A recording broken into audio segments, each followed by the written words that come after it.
Hello everybody and welcome back. Today we're going to be looking at the day and night cycle. As you can see here, as time passes, the lighting changes and even the skybox changes. For this demo, everything is sped up, but we will see in the settings how we can make this transition a little bit slower and more useful for the game. Without further ado, let's just jump into the code and see how this is done. First, as you may have noticed, we have here in the inspector a global time scriptable object, which is of the type time object. And you can see it has a few variables here that we can configure, namely the seconds per tick, the ticks per day, and the day-night split. We'll go into more detail on each one of them, but basically this allows us to configure how often should the clock move forward, how many quote-unquote hours in a day should there be, and how many of those hours should be spent in nighttime. As you can see here in the hierarchy, we have a time controller object and a skybox controller. The time controller has a time controller script that is simply a housing for the time object and has a little bit of extra functionality that we'll see in a minute. And then we have the skybox controller that has the skybox for the day, the skybox for the night, the sun source, the different colors for the sun when it's day and night, and the range for the minimum and maximum intensity to use for the lighting. You can also see here below that this has a time aware script, also tied to the time object, that has 3 different events that get triggered. One is on tick, basically every quote-unquote hour. The other is on day tick, which happens once a day. And the other is on night tick, that happens once a night. So let's look into the code. Let's start with the all-important time object. This is a scriptable object, like many that we've built before. It is using a number of delegates here that we're going to be using to subscribe different functions to different tick events. One is on tick, as mentioned before, this happens every hour. The other is on day tick, which happens once a day. And the other is on night tick, which happens once a night. Then we have a number of properties here to access different pieces of data from the time object. We have ticks today, which is how many ticks have elapsed today. We have days elapsed, that captures how many days have passed in-game. We also have total clicks, that capture just in general how many clicks or how many ticks have passed so far. And then we have a number of setup variables.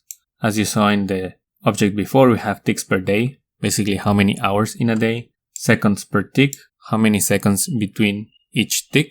This will allow us to set the length of the day.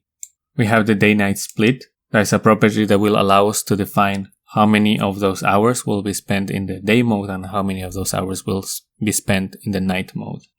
And then we have a separate property just to tell us if it's night or day. As you saw before, we have these 3 properties that we can set up in the editor directly.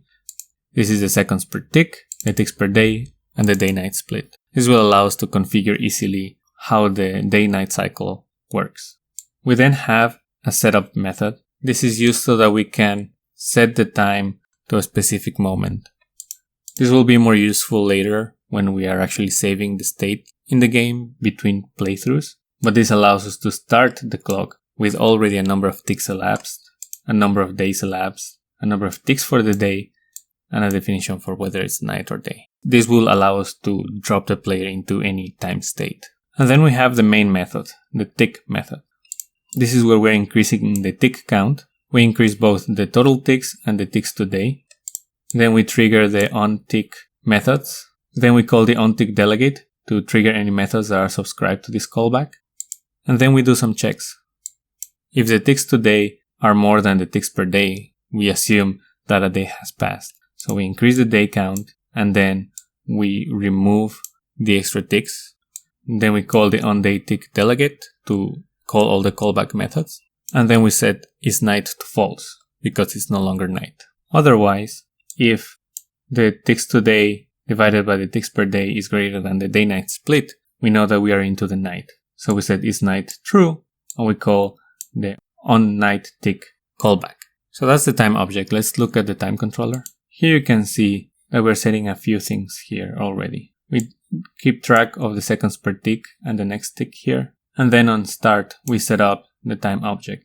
As you can see here, for now, we're doing a very simple setup when we start everything at 0. But later on, when we have save files and save states, we can load here whatever the time was when the game was saved. We also cache the seconds per tick from the time object. And then in the update method, we're simply checking If the current time is less than the next tick time, we just skip. Otherwise, we set the next tick to the current time plus the seconds per tick, and we call the tick method in the time object. This is how we reconcile the time passing in real time, the seconds of the clock, versus the internal clock here in the time object. We are using the time inside of the game, and we are using that to calculate when we should add a tick to our counter. And then we have the time-aware behavior. Here, we're using a reference to the time object and 3 events as you saw before: the on-tick event, the on-day tick event, and the on-night tick event. On start, we're subscribing the on-tick handler functions to the time object callbacks. Then, on destroy, we are removing those callbacks. This is highlighted because Rider doesn't recommend removing delegates. With other objects, I've run into issues with subtracting delegates, and I have then removed this subtraction. If I run into any issues, I'll remove them then. But for now, let's just keep them here. And then we have the on-tick handler events that invoke the Unity events in this class. This is how we connect the time object to the time-aware behavior. You may see here a Unity int event class. This is not a default class. This is something that I've defined here. This is because Unity currently doesn't support serializing Unity events that have generic attributes here. That means that in order for us to have these events show up here in the editor, the ones that have an integer as a variable attribute or a variable argument that gets passed to them, we need to set up a special class that inherits from Unity event using that variable argument and then just make it serializable. It's a pretty straightforward class, but you need to do it in order for it to show up in the editor. Next, we have the Skybox controller. And the Skybox controller has a bunch of properties and is probably the most interesting part of this change. First, as you already saw in the editor, we have all the variables that we need here. We have a couple of materials for the day and night Skybox. We have a reference to the light that we use. We also have a couple of colors to set the light color during the day and during the night. And then we have a reference to the minimum and maximum intensity that we want to use as we are fading the light in and out. Then we have a reference to the time object here. Now we have 2 main methods here. One is turn to day and the other is turn to night. They have very similar functionality. They just get the Skybox from the render settings and set it to the day or night Skybox as needed. And then we also set the color of the light as needed. And then we have the update light method. This is the method that fades in and fades out the light as the day passes. For now, it's a little bit messy. It will likely be refactored in the future. For example, we have a bunch of setup here that doesn't need to happen on every cycle. As you can see, we are calculating a few things here. First, we need to know how many ticks are in a day. This is just the ticks per day times the day-night split. We need to know how many ticks there are in the night. Similarly, that is the ticks per day times 1 minus the day-night split. Then we have the maximum light time. That is to say, time when the light is at its peak intensity. And we have the minimum light, which is the time of the day when the light is at its lowest. Since I want the maximum intensity to happen in the middle of the day, we're taking an amount of ticks in a day and splitting it by 2. That'll give us the midpoint of the day. Similarly, I want to have the minimum light happen in the middle of the night. So that is all the day ticks plus half of the night ticks. That will get us to the amount of ticks in the middle of the night. And then we just need to calculate how much we should vary the light intensity every tick. There's probably a better way to calculate this. Honestly, I think that there's a simple sinusoidal function that could calculate this much better and with much better easing. But for now, this is a simple brute force attempt. What we do here is get the range between the minimum and maximum intensity and then divide that by the ticks per day divided by 2, which means half of the ticks of the day. Because we want the light to go up during the day and go down during the night, that means that half of the time it will be going up, half of the time it will be going down. That's why we need to split the ticks by 2. And then we do a simple switch logic here where we're saying, hey, if the ticks today are less than max light, that means that we are still before the apogee of the sun, so to speak, which means that we need to be increasing the light. So we're increasing it here.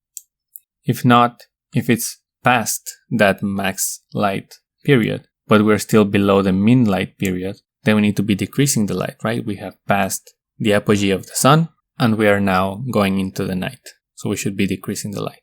Otherwise, we've passed both the maximum point and the minimum point. So we're actually going back up again. So we need to be increasing the light as well. And then to make sure that the intensity values don't get out of control, we clamp them between the minimum intensity and the maximum intensity. And that is it. Let's just look at it again now that we know how it's built. As you can see here, the light is changing.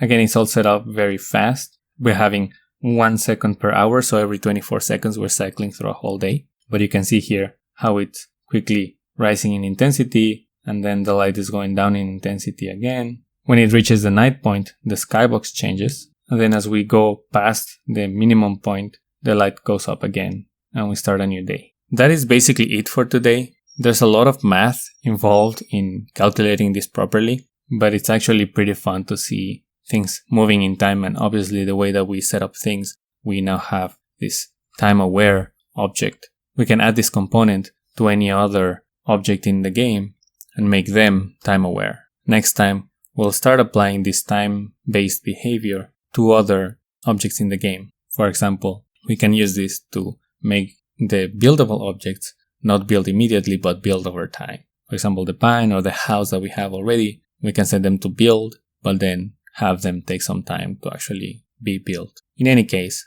that's it for today. I hope it was useful. I will see you on the next one. Bye for now.